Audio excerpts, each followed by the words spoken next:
Yo, what's up, guys? I'm here with my round one, match one of Smogon World Cup. For those who don't know how round one of the tournament works, you're placed in a pool with 3 other people, and you figure out times to play each of your opponents. And at the end of the round, the teams with the best records move on to playoffs, which is round 2. So that's basically how that works. I'm not gonna go too far into detail because I already explained that. So yeah, as far as the teams, I am representing US Northeast, as my opponent is Bushtush from Canada. So getting into a little bit of backstory as far as the team I chose and things like that. So this is the Reuniclus team.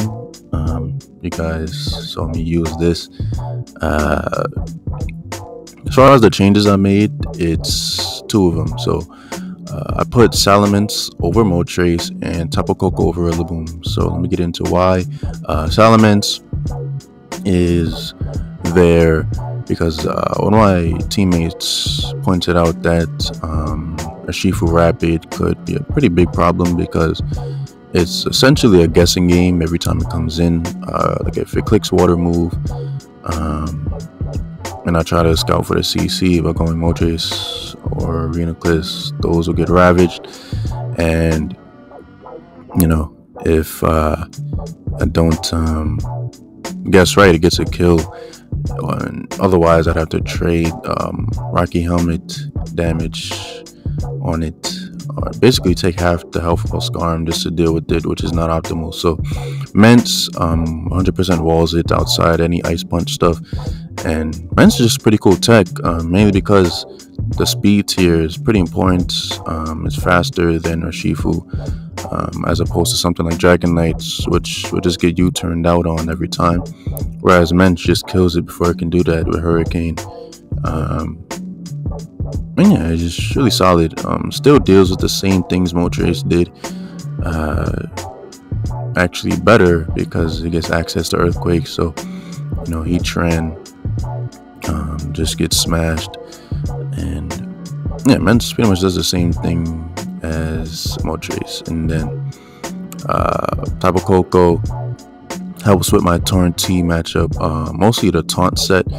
Like Lissy just loses completely to that. It just gets knocked off, then U-turns, and Rillaboom obviously cannot deal with it. And yeah, everything is taunted. So Koko was just the best fix, and it still keeps the terrain, that little terrain aspect there, with the Reuniclus packing an Electric Seed over Grassy. And yeah, it's just pretty good. Those 2 changes were really nice in testing. So yeah, that's the team.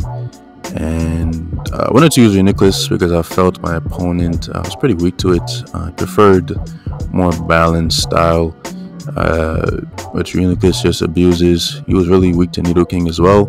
So just figured this would be the perfect team to bring, as they both do really well here. As you can see, it doesn't really have any Reuniclus counters. Reuniclus doesn't really have like actual counters, but yeah, Nidoking either, because I am packing T-Bolts, so Slowking under terrain will just get smashed. So that's not even a real switch in. So yeah, just adjusted the team a bit. I don't have Ice Beam and T-Spikes like I originally had. I just went with T-Bolt for this game, felt it would be best. And then yeah, so just breaking it down. Reuniclus, huge problem to my opponent.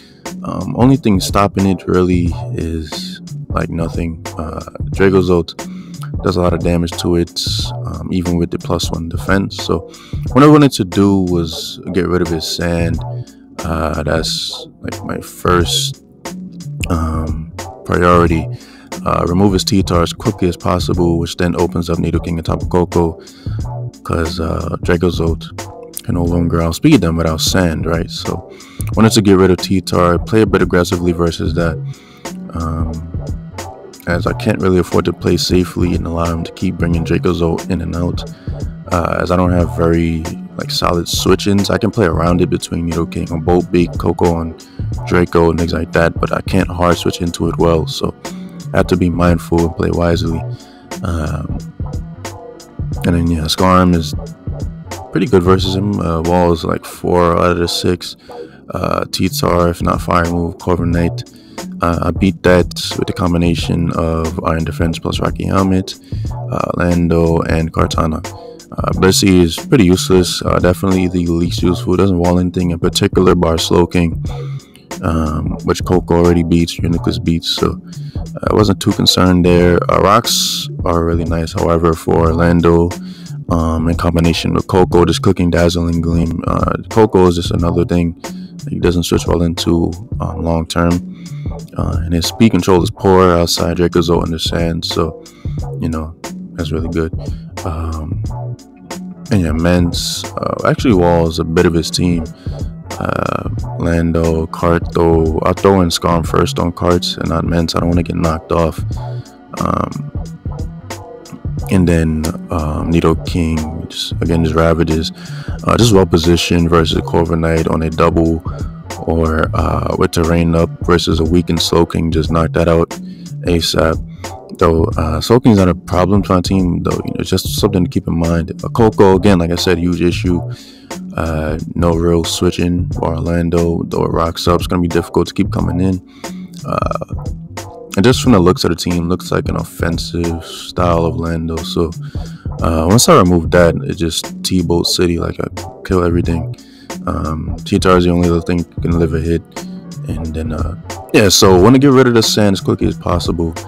That should be good to go. Another thing I noticed just from watching this guy's replays is that he'll stay in with a Mon when he doesn't need to, and take a shit ton of damage just to gain some momentum, which is gonna hurt him a bit in this game, as you guys are gonna see. So yeah, like I said, need to remove his sand, and then that opens up Nidoking and Koko tremendously. Dracozolt's really the only issue, and after that, Reuniclus can pretty much just sweep. I wall Carts between Scarm plus Mence, and Hazards, Spikes. He has a lot of Spike weeks, so I want to get those up as well. So yeah, let's just hop straight into the game.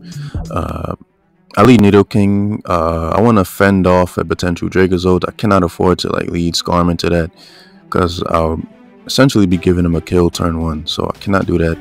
Nidoking was just the best lead. Beats mostly everything besides Slowking.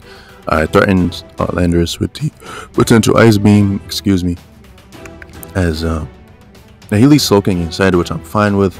I have 2 solid switch-ins. I decided to go to Blissey instead because it allows me to gain a bit of momentum with this Stealth Rock, as he sets off a Future Sight, which I'm fine with, but I don't agree with him staying in this turn just to teleport and take a Toxic, as that was his best Nidoking answer. If you were going to teleport, you might as well have just hard switched to Corviknight.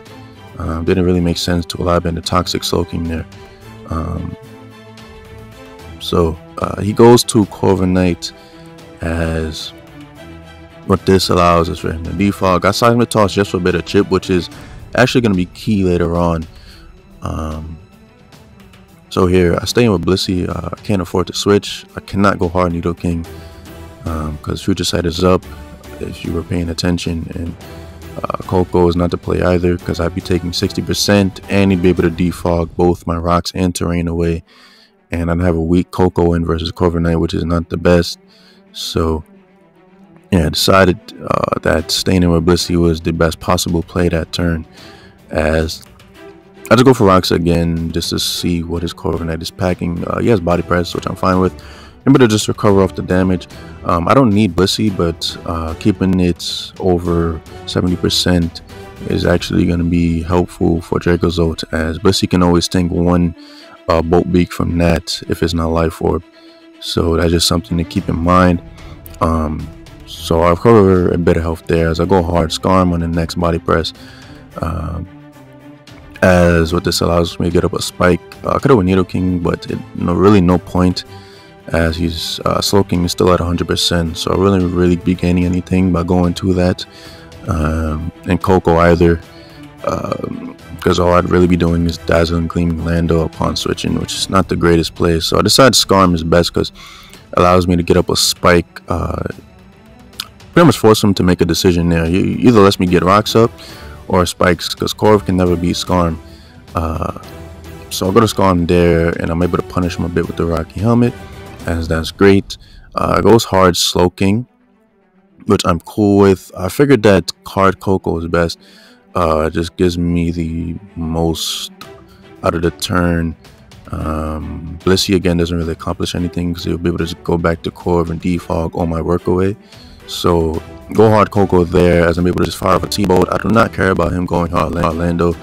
I mean, I have a Scarm and a Mens, so who cares? No need to dazzle game there. It's not like it'll 2-kill Lando. So I figured T-Bolt will be best. Again, he's just staying in, taking huge damage with his main Needle King answer, which I'm completely fine with. And I burn his eject button, so you know that's something, as he won't be able to gain any kind of momentum with that later on. Now here, again, I cannot allow Draco Zolt a switch in because I don't switch well into it, right? So say he went for U-turn on Scarm, I cannot afford that, and I pull the hard switch out as opposed to just mindlessly U-turning, because he could just be Scarf and I don't want to just get blown away. So hard switching is just best. It's not really worth the negligible 6% I'd be getting a U-turn. So I figured Mens would be the best mid-ground, as it covers him U-turning. As I don't want Draco Zolt in versus Scarm. Again, I need to limit Draco Zolt as much as possible. So I'll go on the offensive by going Mens instead, as I take the Future Sight, which is fine. I don't take much, as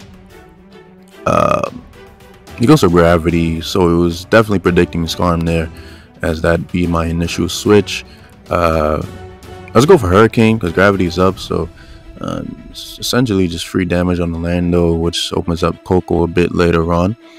And it does 49 with a crit. It does nothing, so he has like Spadef investment on this.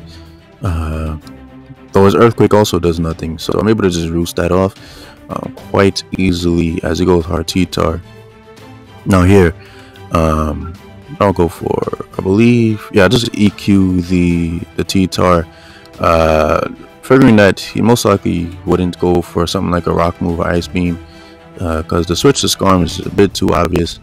And like I said, getting rid of his sand is my priority here. I don't care about stealth rocks or anything like that.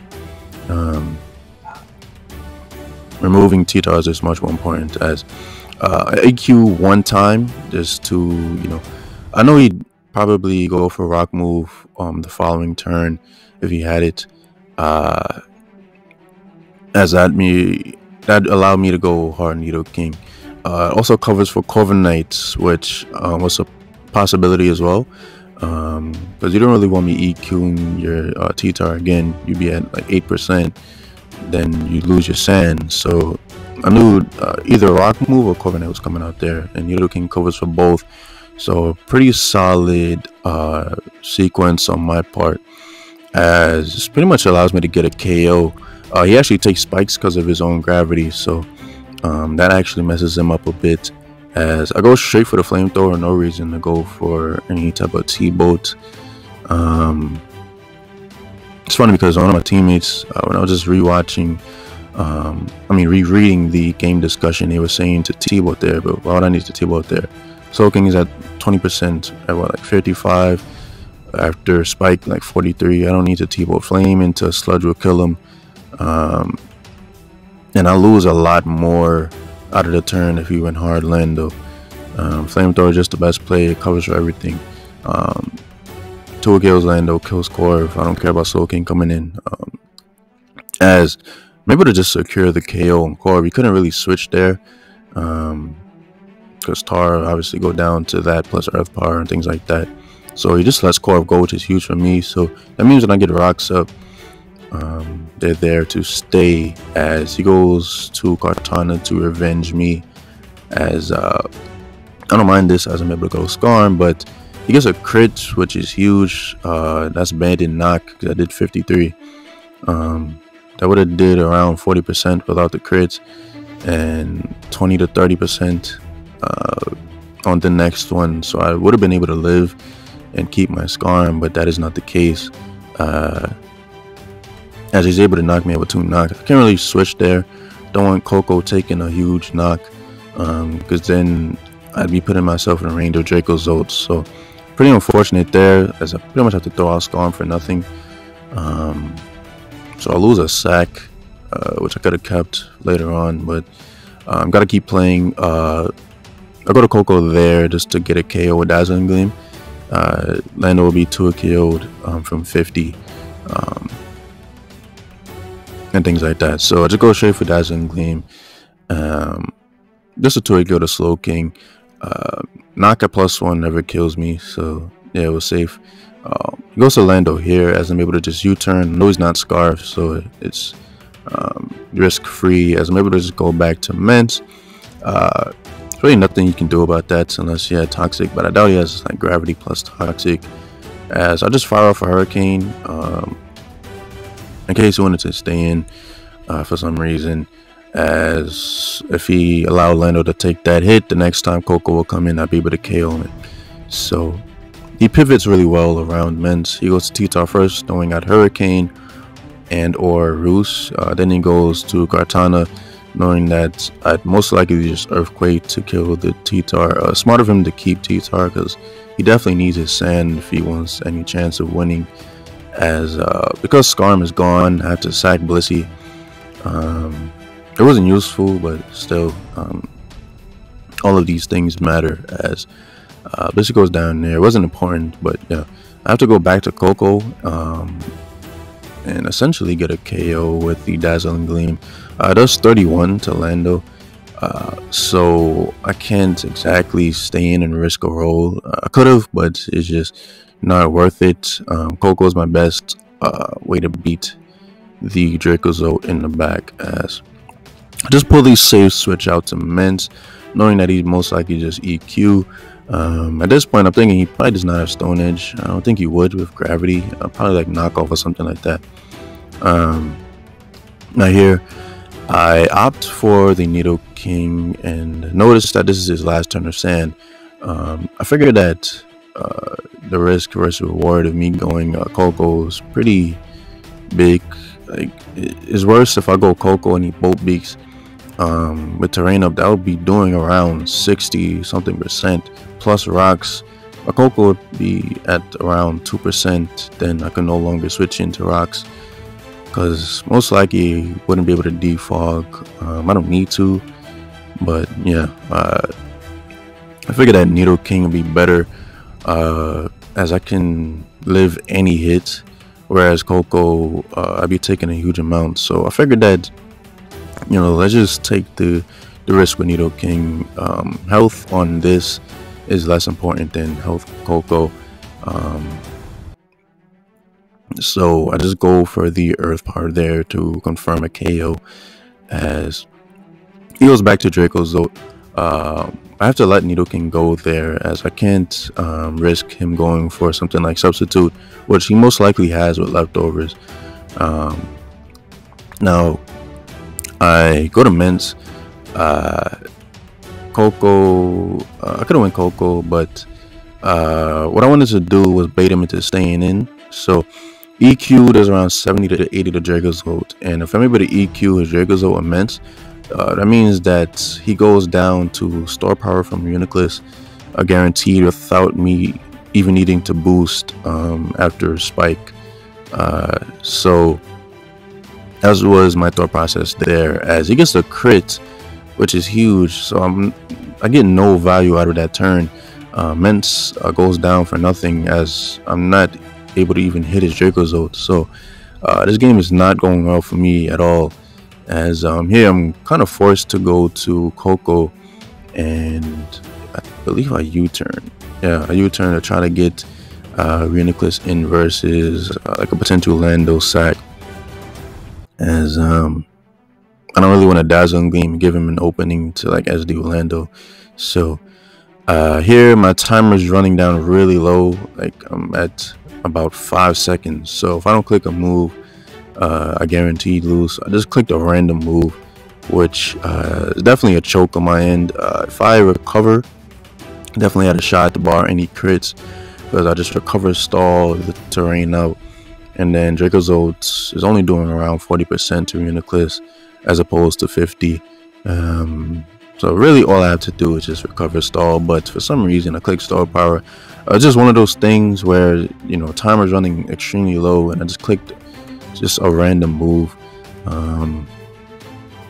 So yeah, that's just gonna cost me there as Reuniclus goes down to the next bolt beak, and then Coco just goes down from here easily to that. And yeah, it's pretty unfortunate that's my first game went like this. For some reason I thought that he only had one turn of sand left. Like, it was so many things to pay attention to in that particular turn. I was so focused on winning with Reuniclus plus Coco at the end game. I wasn't really paying attention to sand turns, though it was pretty obvious that he was smooth rock and he didn't show leftovers or boots or anything like that. So that's my fault there.